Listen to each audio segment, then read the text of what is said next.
భాగ్యము సాయి చరితము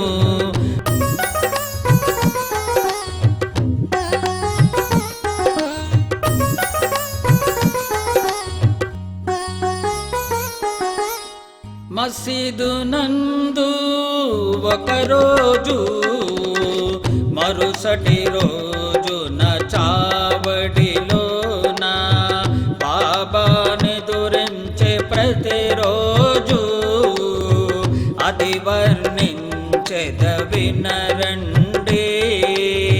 సాయి నిద్రించు వేళ భక్తులు ముందుగా మసీదు వెళ్ళేగా భజన చేసిరిగా భక్తి శ్రద్ధలతో జై జై అంటూ కేకలు పెడుతూ పూల దండలతో తోరణములతో చక్కటి దీపపు కాంతులతో వెలిగిపోయేగా మసీదు అక్కడ సాయి ఉండేగా భక్తుల మధ్యన తాత్యారాకతో బాబా సిద్ధం చావడి వైపున ప్రయాణమునకు మ్రోగెగ వాయిద్యములేగా వెలిగె గటపాసు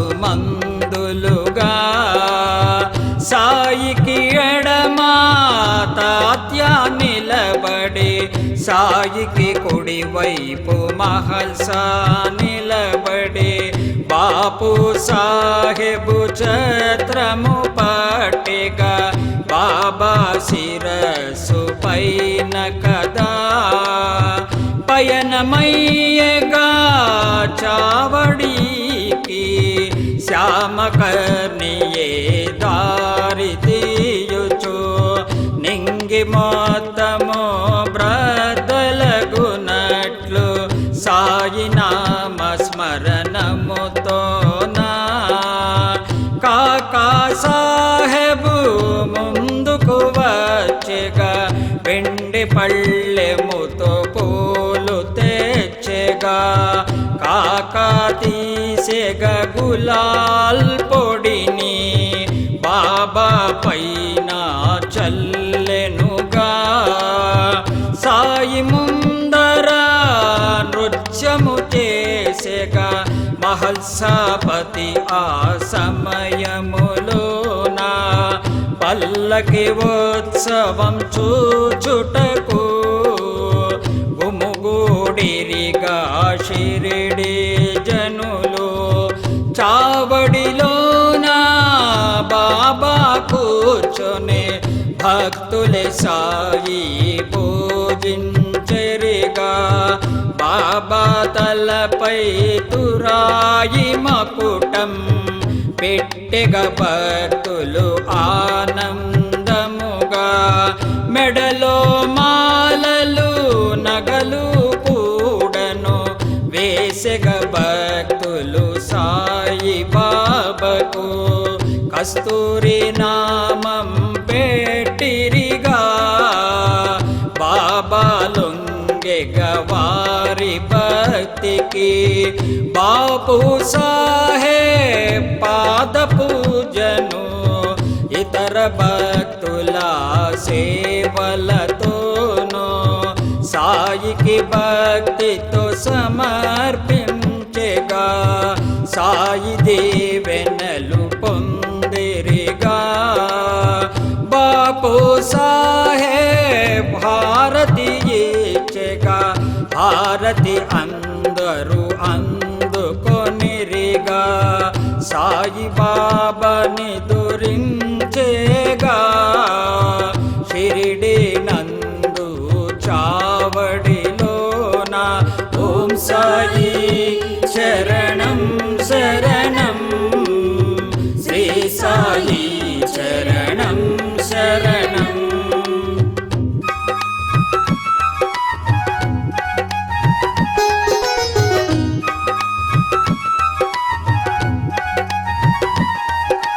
సాయే స్వయముగా వంటను చేసే భక్తుల కోసం ప్రేమతో నా అన్నము సరిగా ఉడికినదా అని బాబా చేతిని పెట్టెనుగా.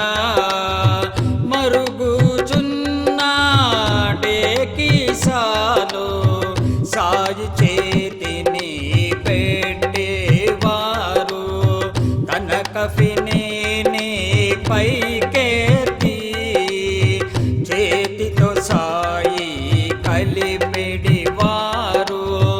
మొదట మహల్సకు తాత్యాకు బాబా ప్రసాదం పంపేవారు. తక్కినదంతా బీదవాళ్లకు సాయి దేవుడు పంచేవారు. సాయి పరీక్ష పెట్టేవారు.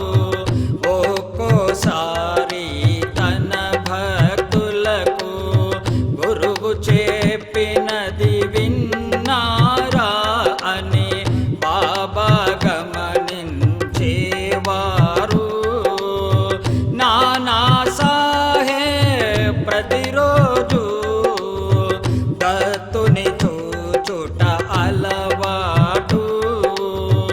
ఒక రోజున మరుగుట చేత ముళ్ళు గ్రోచుకుని నానాకు సాయి చెప్పెగా ఆ శిక్షయేగా నానాకు ప్రాయశ్చితమనిగా.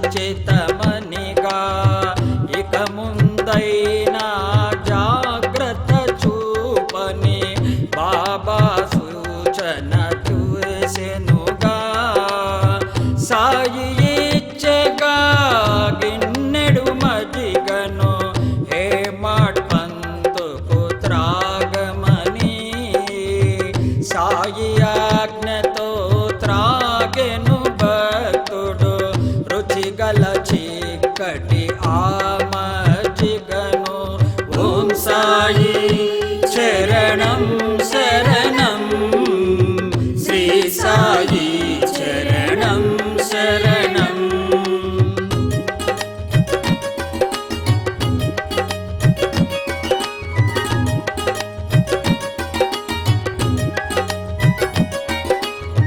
నానా సాహెబు చాందోర్కర్ వేదాంతమును బాగా చదివేగా.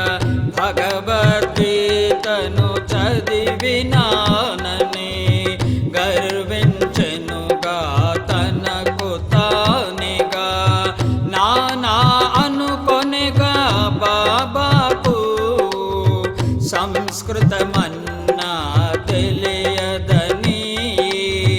ఒక శ్లోకార్థం బాబా అడిగెను. నానాను వివరించమనేగా.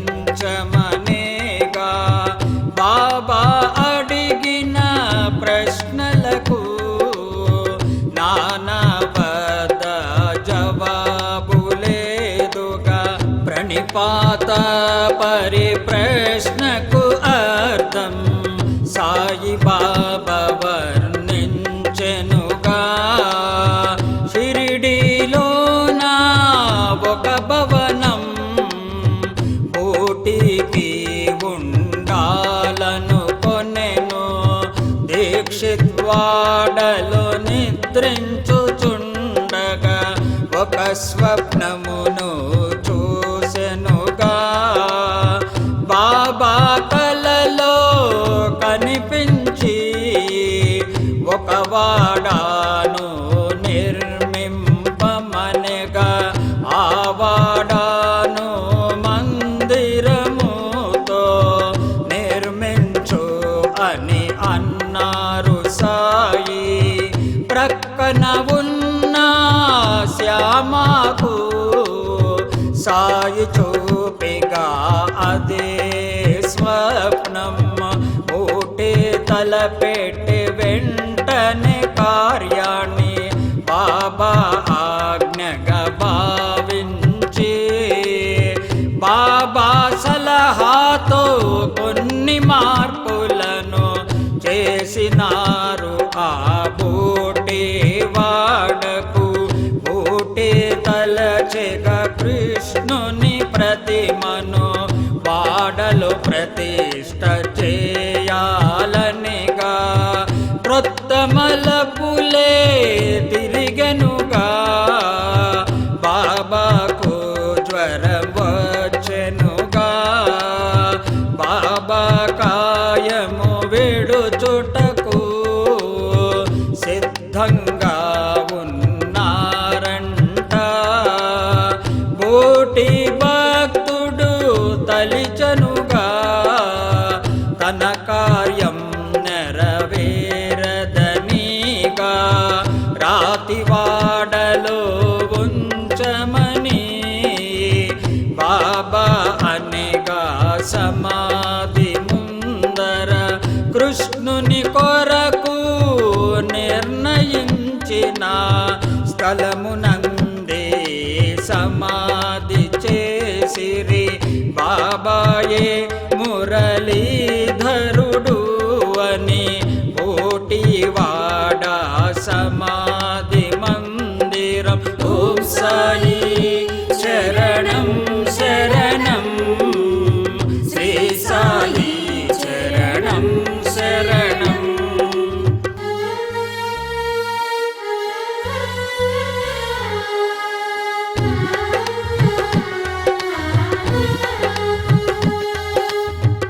ఉద్యాపనకు ఆహ్వానించెను సాయి బాబను బీవీ దేవు.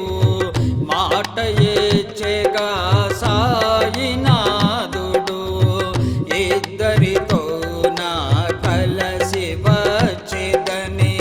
ఒక సన్యాసి చందా కొరకు దేవుని కలసెను సేవకు. కొన్ని నెలలు గడువిమ్మన్నారు. మరి ఒకసారి రమ్మని దేవు. ఆ సన్యాసి ఇద్దరితో నా నెల తరువాత మళ్ళీ వచ్చెను.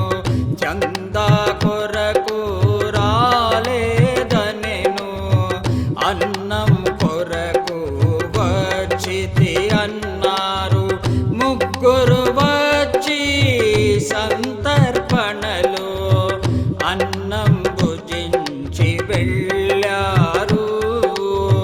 దేవు వ్రాసెను ఉత్తరము. మాట తప్పెగా బాబా అని ఇద్దరితో హాజరైతిగా పోల్చకపోయాడు దేవు కదా. అట్టివాడు నన్ను పిలువానేలా.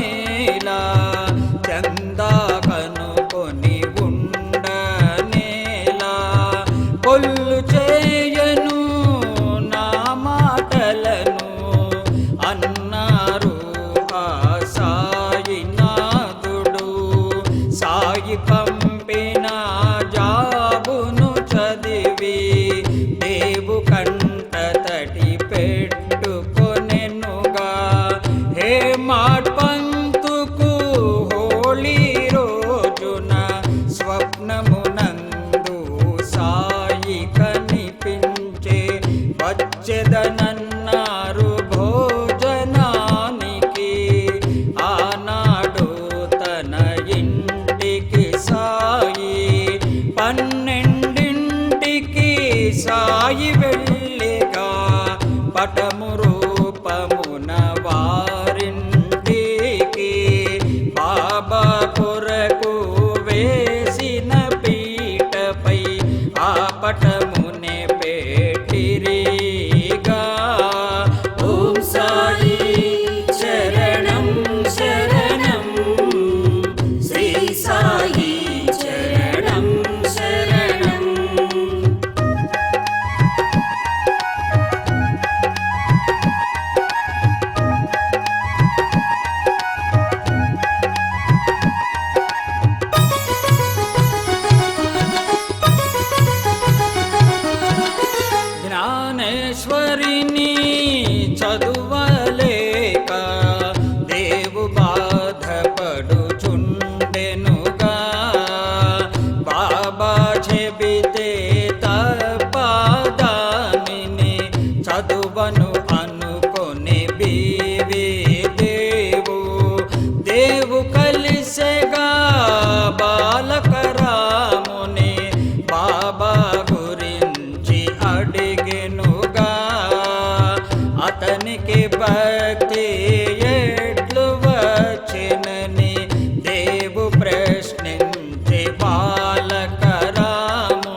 తప్పక ప్రతిరోజు కొద్దిగా మాత్రమే చదువమనెనుగా ఇతరుల వద్దకు పోవనేలా దొంగతనము చేయనేలా నేనున్నాను అన్నీ ఇచ్చుటకు అని బోధించెగా సాయి దేవుడు బాలకరాముని ప్రశ్నించుటయే దొంగతనమని అర్థమయ్యేగా ప్రశ్నకు జవాబు ఇచ్చేవారు బాబా ఒక్కరే అని గ్రహించెగా ఓం సాయి శరణం శరణం శ్రీ సాయి శరణం శరణం.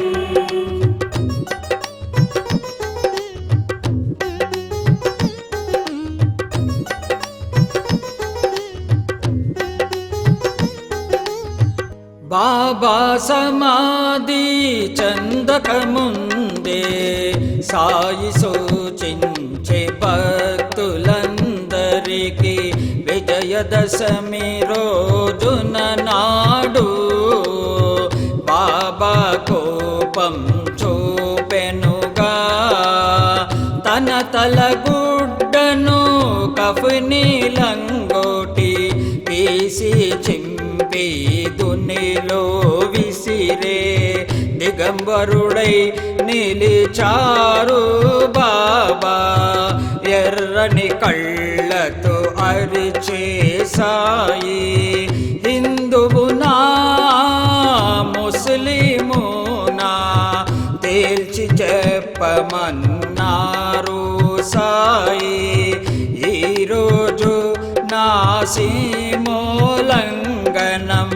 అన్నారు శ్రీ సాయి బాబా 2 ఏండ్లు గడిచిన తరువాత విజయదశమి వచ్చిన రోజున దసరా రోజున సాయి విడిచెగా వారి శరీరమునేగా అంతకు ముందు రామచంద్రుడు రోగముతో నా బాధపడుచుండే చావుకు సిద్ధముగా ఉండెనుగా రామచంద్ర పాటిలుగా తాను ఎప్పుడు మరణించునని అడిగినాడు పాటిలు బాబాను బాబా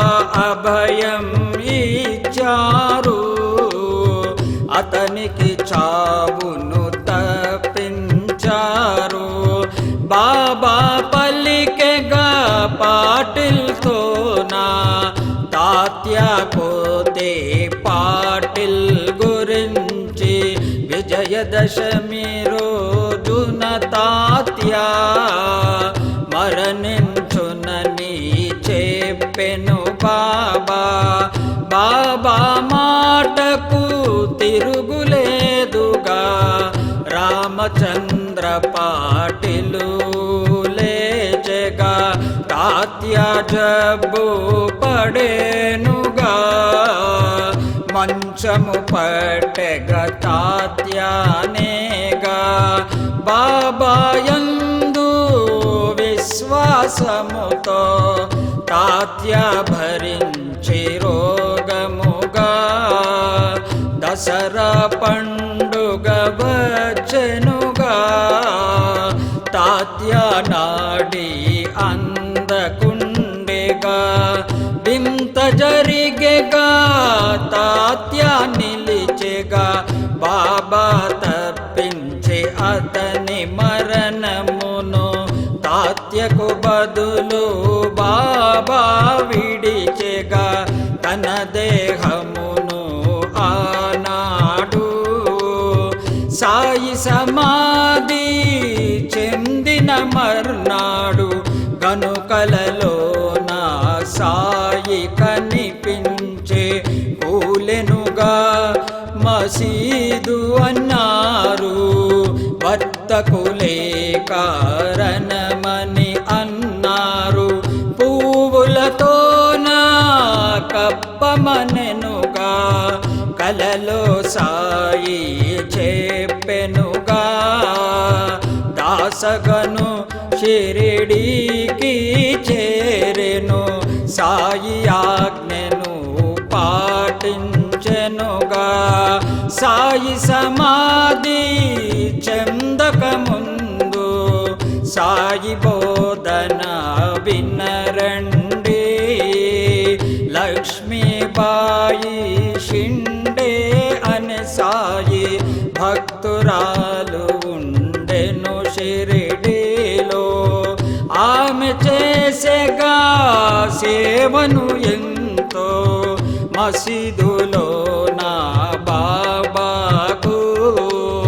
చివరి క్షణమున బాబా ఆమెకు 9 రూపాయలు ఇచ్చెనుగా. బాబా అనగా ఒకసారి లక్ష్మితో నా ఆకలి అంటూ వెంటనే ఆమె రొట్టెను చేసి బాబా కొరకు తెచ్చెనుగా. కొంచెమైనను తినకుండా బాబా రొట్టెను కుక్కకు వేసేగా. బాబా అనగా కుక్క ఆకలి తీర్చుటయే నా ఆకలిగా. ఓం సాయి చరణం శరణం, శ్రీ సాయి చరణం శరణం.